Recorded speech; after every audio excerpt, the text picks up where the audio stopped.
you know, I'm Egyptian. I do Egyptian things. Like I was at a bar the other day and I was stacking napkins into the shape of a pyramid. Because that's what I do in my spare time, right?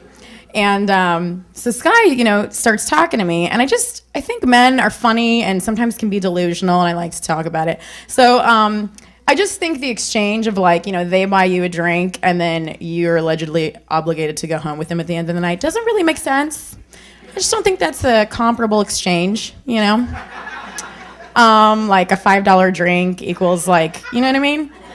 I'm like, wow. I'm a really cheap hooker if that's what's happening. Thanks a lot, guys. So, you know, this guy, I'm at a bar with him, and he's like, oh, you know, can I get you a drink? I'm like, no, you know, I'm okay, thanks. He's like, do you want a sip? I was like, wow, I just really got downgraded from a cheap hooker to, like, I don't know what, you know?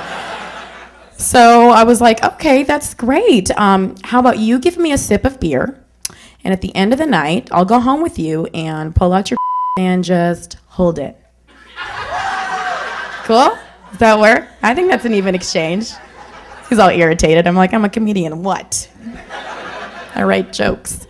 So yeah, it's fun. I don't know. Guys are out of control. They're crazy with, like, the text messaging and cell phone stuff that goes on. I saw a friend recently, and he's like, you know, I saw him at this thing, so he text messages me afterwards. It's really great seeing you, and something about it being a happy, sexy night that I came out. I was like, sexy. Wow, that was really inappropriate placement of word right there. I get it, guys want to do that, but where did that come from? So I just wrote back. I didn't know what to say. I was like, ooh, aren't you smooth, you know? So he writes back, and he's like, I wonder who's smoother. Do you wax? I was like, well, first of all, I'm not talking to you about my little pyramid, okay? Just keep that to yourself. And second of all, I would put $20 on the fact that you're probably smoother because you're gay.